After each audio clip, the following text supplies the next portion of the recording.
Hey everybody, so in chapter 10, we're going to learn how to compare two populations or two treatments with significance tests. There are three sections in this chapter. We're going to learn how to compare two proportions by using what's known as a two-proportion z-test. We're going to learn how to compare two means with a two-sample t-test. And the nice thing about these two is if you know how to carry out the one proportion z-test and the one sample t-test, these two tests are entirely similar with just a couple of new formulas. And then section 10.3, we're going to learn how to compare two means when there's paired data. We'll get into that when we get there.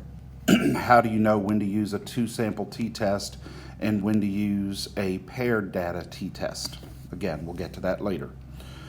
So, section 10.1, we're going to learn how to compare two population proportions, again, with what's known as the two-proportion z-test. So, we're still going to use the state, plan, do, conclude method. But since this time we're comparing two population proportions, slight differences, but I think you can handle this. In the state phase, we're going to have to define two parameters instead of just one, and we're going to have to state two hypotheses, and we know how to do that already, and I'll guide you through this. For the plan, it's going to be check the conditions. However, since this time we're comparing two population proportions, you have to check the conditions for both samples. So you have about twice as much writing in the conditions check. And then for the do, we know we're going to do the math. We need to get our new formulas out there. And then we're going to draw conclusions. And the nice thing about it is you guys already know how to draw conclusions. If the p-value is less than a significance level, we're still going to be rejecting the null hypothesis. And if the p-value is greater than the significance level, we're going to not reject the null hypothesis. So you actually already know how to draw your conclusions. Okay, so now, defining parameters and stating hypotheses. So we're comparing two population proportions. So you're going to find yourself having to write things like this. Let population 1 equal blah, blah, blah, blah, blah, and let population 2 equal blah, blah, blah, blah, blah. So, you're going to find yourself saying, let population 1 equal the percentage of blah, blah, blah, and let population 2 equal the percentage of blah, blah, blah, blah, blah. You have to define two parameters. Then, for your null hypothesis, you're comparing two populations to one another. You're comparing population 1 to population 2. Well, in a two-proportion z-test, your null hypothesis will always be population 1 and population 2 are equal. They are the same. The same percentage of people in this group is the same as the percentage of people in this group. However, we don't tend to write our null hypothesis as P1 equals P2. It's actually okay if you do. We like to have them quantified. So another way of saying that population 1 and population 2 are equal is to say population 1 minus population 2 is equal to 0. That's the preferred way to state the null hypothesis. The alternative hypothesis can be population 1 is less than population 2, or population 1 is greater than population 2, or population 1 is not equal to population 2. Kind of similar to the one proportion z-test, where when you read the problem, you understand whether you should say less than, greater than, or not equal to. It's kind of built in. But of course, what we'll rather do, sorry about that, is we would rather say population 1 minus population 2 is less than 0, or population 1 minus population 2 is greater than 0, or P1 minus P2 is not equal to 0. We would rather state them as that.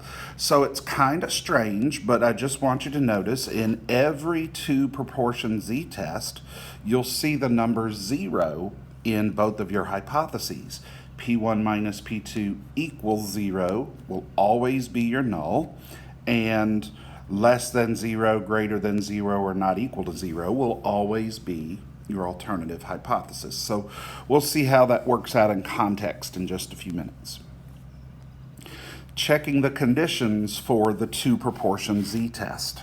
Well, I didn't erase this slide, so here it is written for you already. The conditions for the two proportion z-test are the same as the conditions for the one proportion z-test. You just have to check the conditions for both sample proportions. So you have to say, were both samples randomly chosen? Are both samples less than 10% of their respective populations? And are both sets of observed counts for successes and failures greater than or equal to 10?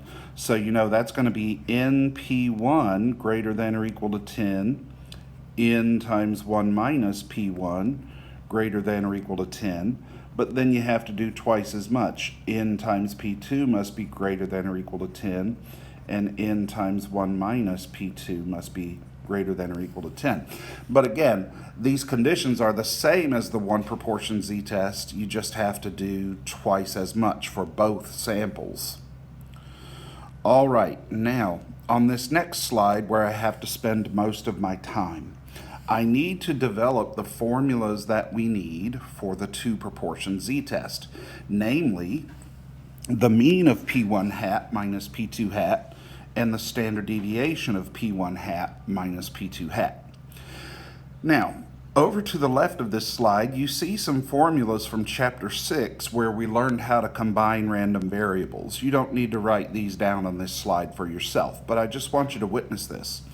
We learned in chapter 6 that the mean of x minus y is equal to the mean of x minus the mean of y, and the standard deviation of x minus y is equal to the square root of the variance of x plus the variance of y. So remember that sigma squared means variance. Okay, I'm hoping you remember those formulas. Now, from chapter 9, where we learned the one proportion z-test, we have the mean of p hat equals p, and we have the standard deviation of p hat equals the square root of p times 1 minus p over n. Those are the formulas for the one proportion z-test. So what I'm going to do is I'm going to throw these chapter 9 formulas into the chapter 6 formulas, and I'm going to develop two new formulas. So just watch for a few seconds. Remember that our null hypothesis for a two proportion z-test is population 1 is equal to population 2, or population 1 minus population 2 is equal to 0. So that 0 is very important here. Okay, well then, the mean of P1 hat minus P2 hat is equal to the mean of P1 hat minus the mean of P2 hat. So notice what I did was I basically took this formula and threw it into this mean formula from chapter 6. But this is really cool. Your hypothesis is that P1 minus P2 is equal to 0. So then the mean of P1 hat minus the mean of P2 hat would be 0. So isn't this the coolest formula ever, is that the mean of P1 hat minus P2 hat is always going to equal 0. Basically what that's saying is that I expect the 2 to be equal, so then I expect when I subtract them that the answer would be 0.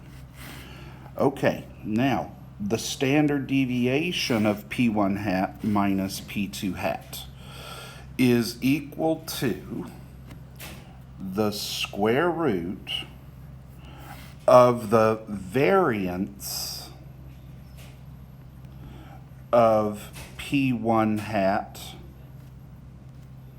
plus the variance of P2 hat. Well, how am I going to get the variance of P1 hat?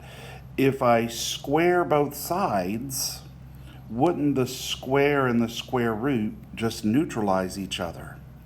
So then the variance of P1 hat is P1 times 1 minus P1 over N1. See, I'm putting a 1 here and a 1 here and a 1 here. Plus, because of this plus sign right over here from chapter 6, the variance of P2 hat. Well, that would be P2 times 1 minus P2 over N2. That's our nasty standard deviation formula. But now for the real fun part of this lesson that I've done for about 15 years or so, is that we have a real dilemma here. So I'm going to say, but wait. I thought that you said P1 equals P2. In our null hypothesis, we say that population 1 is equal to population 2. Well then, it doesn't make sense that we should put one number here and a different number here. That doesn't make sense. If we're hypothesizing that P1 and P2 are equal, well then if I find myself putting two different numbers right there, then that's just not going to make sense.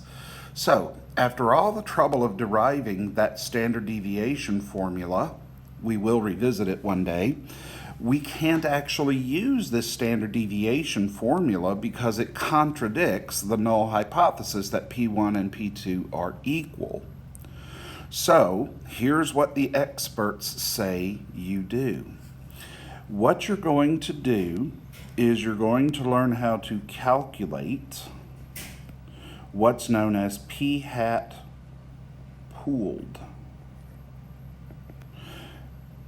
P hat pooled is equal to the number of successes from sample 1 plus the number of successes from sample 2 divided by sample size 1 plus sample size 2. In other words, what you're doing is you're putting both samples together to get one p hat value instead of two different p hat values. Okay, so then here's what you do. Instead of calculating the standard deviation of P1 hat minus P2 hat, is you calculate the standard deviation of P hat pooled.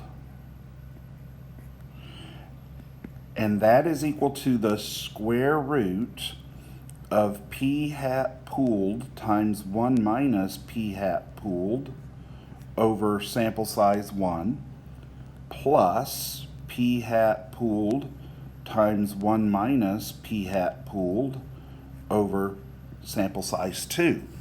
All this does is ensures that this number and this number in the standard deviation formula are the same number.